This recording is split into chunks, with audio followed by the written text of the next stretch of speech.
Empire.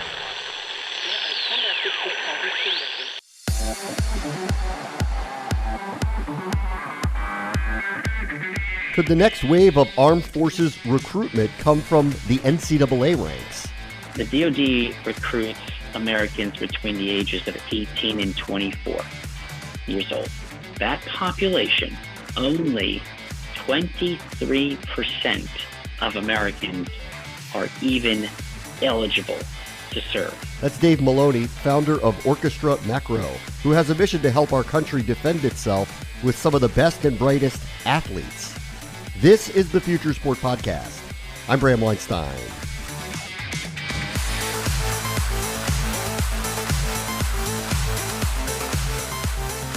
This conversation will depart a little from our usual lane, but there is some interesting tech merit to what Dave Maloney is going to talk about as well.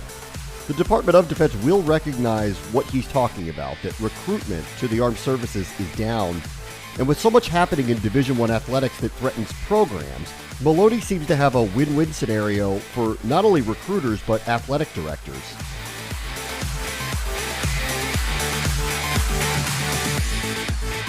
Our guest this week is Dave Maloney. He is the founder of Orchestra Macro, which is a performance optimization company that is focusing recently on finding new recruits for the United States Armed Forces, and they're looking in the sports realm. Hi, Dave. How are you? I am fantastic. How are you doing? Okay, I got to know the name Orchestra Macro. Why? What's the background on that? I mean, it's not too cute. It's not too deep. We looked at microsystems, which is often used in technology, and we looked at macro systems and tried to figure out how to use that word to address. What we're addressing here is trying to build software that specifically supports a massive customer in the federal government. Okay. So good. We have the background for it. When we spoke off air before we got on air, you had told me about initiatives that your company is looking into in the hopes of helping find the next recruits to the United States Armed Forces. Could you kind of take me through what you're working on? I can. So we had approached the Director of National Intelligence and senior Pentagon officials in October of last year. The DoD, I would argue, thank God, no longer has a national security mission that reflects the way in which we fought, for example, World War II. And as a result, the kinds of people that the Department of Defense, whether it's the intelligence community or whether it's the Army or the Navy, the kinds of people that they're looking for are very much reflected in collegiate student athletes, intrinsically motivated, physically ready, digitally savvy, coachable, as well as great, gritty leaders. And so we had brought to the DoD's attention something that you know well, which was the Alston decision, which our argument or statement is that it opened up for the first time in 100 years a complete reframing of collegiate athletics and what does collegiate sports look like over the next 100 years in America.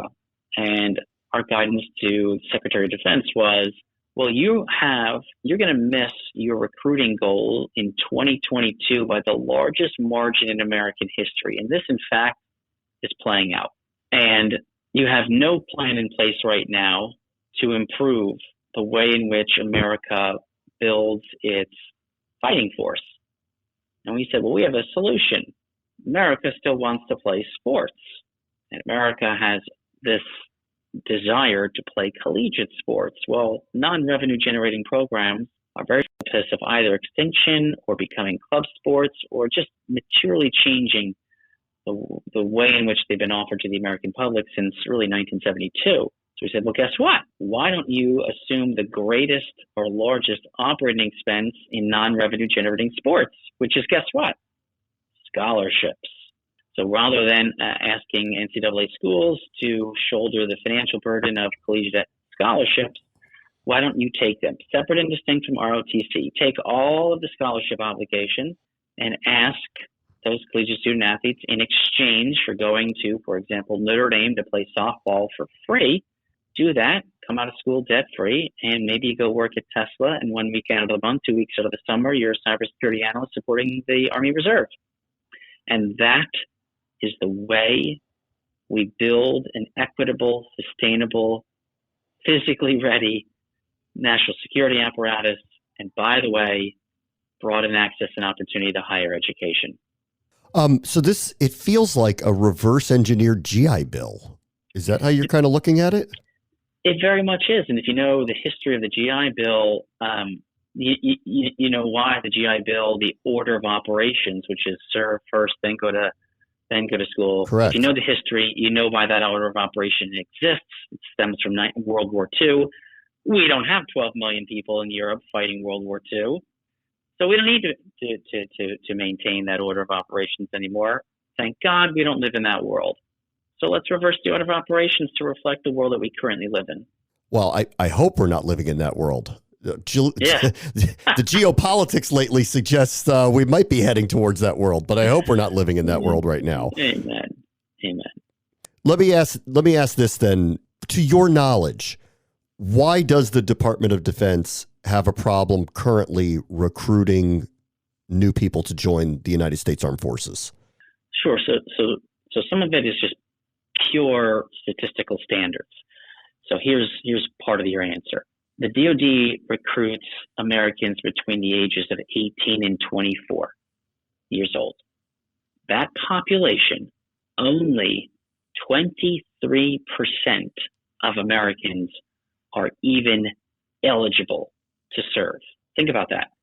3/4 are not even eligible. So that's gone. Then of the remaining population that can serve, they still today have optionality to, for example, go run track and field at the University of Arkansas or go do something else. And the DoD's value proposition has not adjusted to today's society. So the DoD does a horrific job, for example, of putting forth a value proposition which says, for example, go play baseball at Notre Dame. Notre Dame can't give you a full scholarship. We'll give you the full scholarship.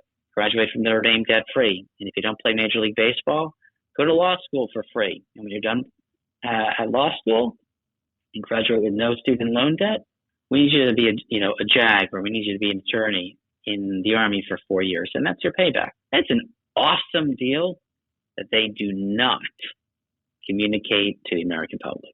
Okay. When you talk to schools, ADs, conferences about this, what is their reaction to, we'd like to make this a value proposition for your future athletes? You know what they say to me? Can we start tomorrow? You're talking about taking, when the NCAA, when a school has to account for scholarships, the NCAA requires the school to account for the full cost of the scholarship, right? So that is room and board, tuition, cost of living expenses. So by way of example, a men's wrestling team at the Division I level has 9.9 scholarships, 37 guys in the team. The baseball team has 11.7 scholarships. There's 35 guys in the team, right? From just a pure accounting standpoint, the largest expense, because remember, the wrestling coach isn't making Nick Saban money. Wrestling coach is making 5% of what Nick Saban makes.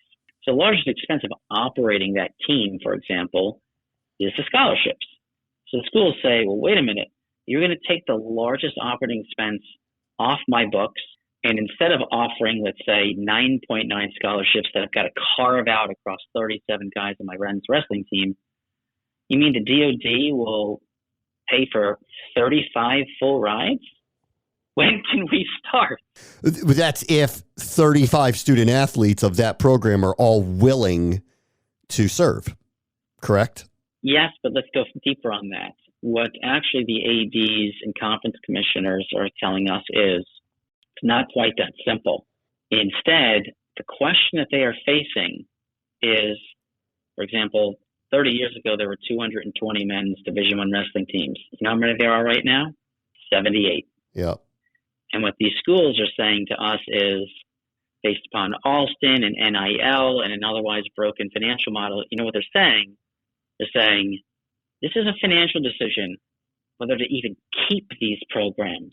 So the cognitive chasm that exists right now in America is we've lived for the past 50 years with this existence that, oh, I could go wrestle at Nebraska and there's 9.9 scholarships and one of them might be available for me. The reality going forward, which is really the crux here, is the program is just not going to exist that way anymore. It's purely financial. So the question then becomes really, and it's a tough one and it's binary, and I'm not sounding a dire alarm here, but this is the reality. The question of the future is, are these club sports? Because if they're not club sports, they can only persist under a totally different financial model. In the end, though, the student athletes need to agree to this. So how is that going so far in attempting to get the student athletes to say, yes, I want the deal. Yes, I'm willing to serve after my collegiate career is over? They haven't operationalized it yet. It's a great question. None of the military service branches have yet operationalized it. They're on the precipice. We're gonna miss our DoD recruiting goals by the largest margin in American history this year, while concurrently running the most expensive recruiting program in American history this year. So the situation is a major national security issue. And to your question, we're looking at America that's saddled with $1.8 trillion of student loan debt. So one has to ask, if you go into American, kitchens where, kids are sitting with their parents, you may be faced with the following scenario, which is, do you want to wrestle at Oklahoma State? Do you want to play softball at San Diego State? Because if your answer is yes, your optionality is you're going to go for free. There's going to be no more partial scholarships. Yeah. And in exchange, we may need you to operate drones from a cushy office in Alexandria, Virginia for 4 years after school. Not a bad deal, but it requires a complete radical shift in how the military currently communicates with the American public. Yeah. Is there, there has to be a reality of potentially fighting abroad though, correct? I mean, I hear you on, it's a pretty good deal if you're going to go to a cushy office in Virginia and fly drones for whatever mission that may be, or be, adjudicating cases in a courtroom on American soil. It's another thing if we're in another Afghanistan, correct? You're damn right. And this is what we've challenged OSD, which is if you've annuitized a funnel of arguably the greatest American talent you can possibly procure, how does that change strategic decisions and the associated tactical decisions? And that gets very controversial. I think that when you've got tremendous assets like the ones we're talking about in American collegiate student athletes, scholar athletes, what kinds of decisions do we change? National security decisions do we change? I would argue that these are, in fact, we make better decisions with this kind of brain power in the room together. What is Congress saying about this? Are they on board with this? Now, there's bipartisan, bicameral support. So whether you're talking, so on both sides in the Senate Armed Services Committee, both sides in the House Armed Services Committee, there's unanimous support. We've even stepped outside of Hask-and-Sask, with Senator Marco Rubio, Senator Cory Booker, who are very much weighing in on just the current state of collegiate athletics, separate and distinct from national service. Because what they're really asking, and I think this is the better, sort of the right way to frame it, is in an America currently saddled with student loan debt, in an America that's got twin epidemics of pediatric diabetes and childhood obesity, these epidemics disproportionately affect lower socioeconomic. These are really like public health issues. What Rubio and Booker, what they are doing, I think very astutely, is they are not separating public health conversations from national security conversations. They're looking at them as one and the same and asking if we can broaden access and opportunity to higher education by completely changing sort of the financial incentive of being a scholar athlete beyond high school and into college. And in exchange for that, we provide national service. sometimes that is infantry, and many times it is more reflective of our national warfighting style, which is dominant in cyber and space and intelligence, which has nothing to do with ground-based and naval-based operations. If we can get America to there, and that's a hell of a chasm, but I think now we're looking at this in the correct framework, and that's probably a place you and I want to live.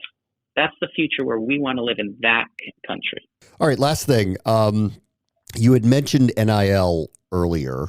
How do you see that either disrupting this plan or potentially enhancing this plan as money can now more freely flow to and from collegiate athletes? Sure. Great question. Here's what it's less, and we're just tech nerds. Don't not to get confused. We're the tech geeks that provide, an intelligence capabilities of the DoD. And what we're talking about today is our suggestion of how the DoD operationalizes it. So now to your question about NIL.